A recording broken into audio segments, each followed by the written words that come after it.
The potato chips and banana chips are one of my favorites, and they bring back memories of hot chips. It's a very popular store in Chennai. Let me show you how to replicate that style at home. It'll take a little bit of effort. You got to be very careful with the mandolin slicer.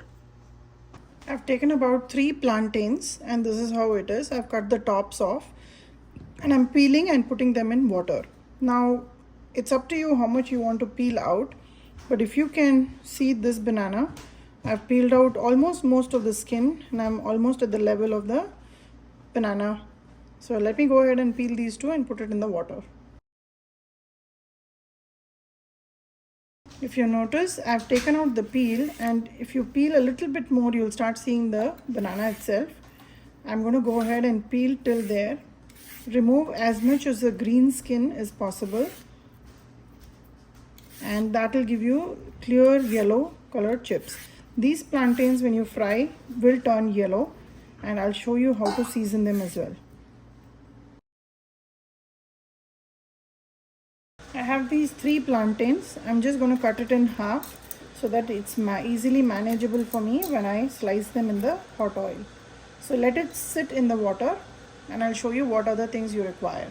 Take a bowl and add about half a cup of water, and to that I will add about 4 teaspoons of salt.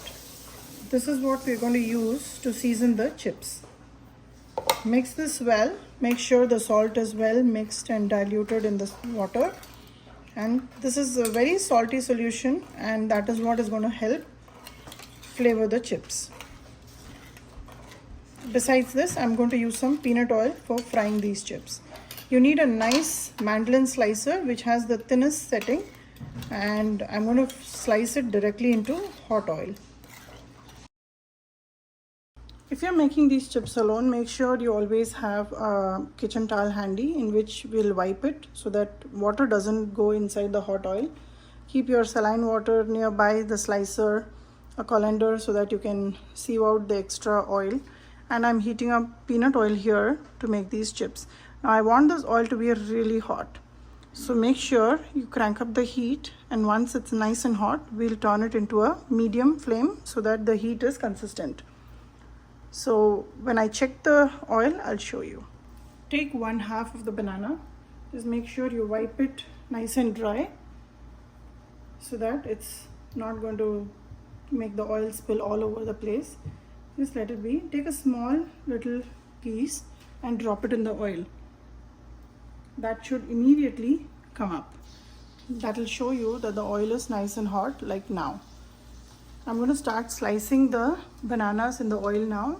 Take the slicer and keep it at the thinnest setting. Take the banana and start slicing directly into hot oil.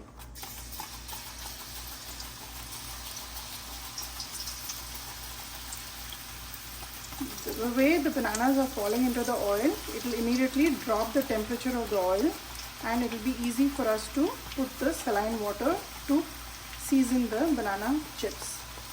Once I am done slicing the banana chips, I will add 1 teaspoonful of saline water. You can notice that the chips are frying immediately, and this is how hot the oil needs to be.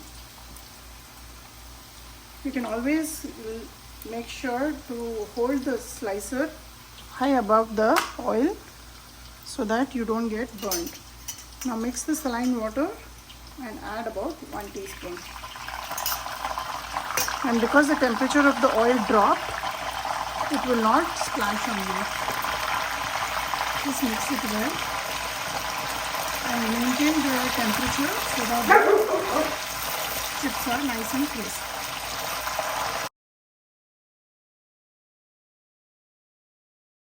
When you see that the bubbles are stopping at this stage, take out the chips, and they are really crisp, and take it out in the colander. When you cook them at high heat, they don't absorb as much oil. If you try to put the chips when the oil is cold, then it will start absorbing too much oil.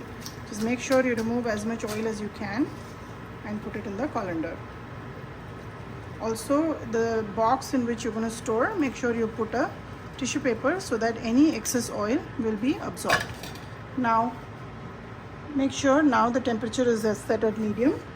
Again, take a banana, make sure you wipe it dry and hold the mandolin slicer a little above the oil and slice it directly into the oil. Once or twice when you make it, it will be very easy. And having a good mandolin slicer is mandatory. With a blunt one, these chips will not come as thin as I'm showing you. And don't be afraid to put the water. You just are adding 1 teaspoon, which is perfect to season every batch of banana chips. So once you're done with that, the temperature goes down. Add about 1 teaspoon of saline water.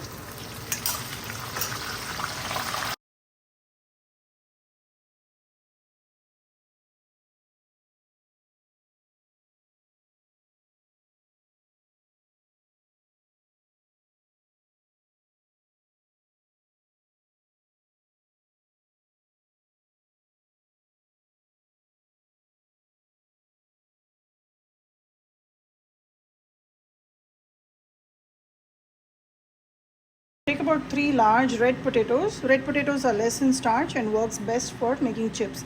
I'm going to peel them and drop it in water. The potato chips also, we need a kitchen towel in which I'll wipe it dry. I need a sharp mandolin slicer, saline water, and let's get on to doing this. Take one of the potatoes, just make sure it's patted dry and keep it covered so it doesn't discolor. Once the oil is hot, I'll start slicing it directly into the oil. Drop a small piece of potato in the oil, and if it immediately pops up, that's perfect for us. Now I'm going to make the potato chips with black pepper flavor and chili powder. You can make just the salted potato chips, or you can add flavors. Because the oil is going to be salted, so you don't need to add any extra salt on top of the chips. Just add the spice that you want, either black pepper or red pepper. Oil is hot. I'm going to start slicing.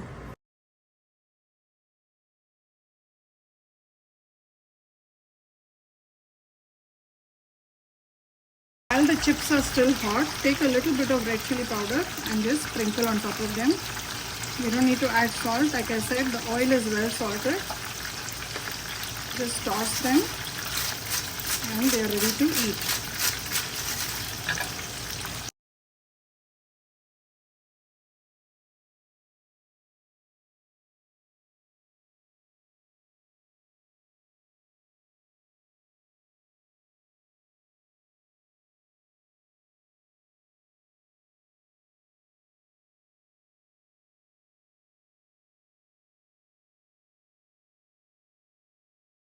The banana chips and potato chips are ready. I could make quite a quantity with just 3 potatoes and 3 plantains.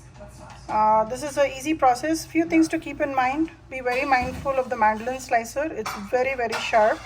And if you are not comfortable slicing it directly in the oil, just slice it in a plate and quickly put it in oil while it's nice and hot. Home style potato chips and the famous banana chips are ready. I have not added any turmeric or any other additives. This is the best way to prepare these chips and enjoy. Give it a try and let me know how this turned out for you.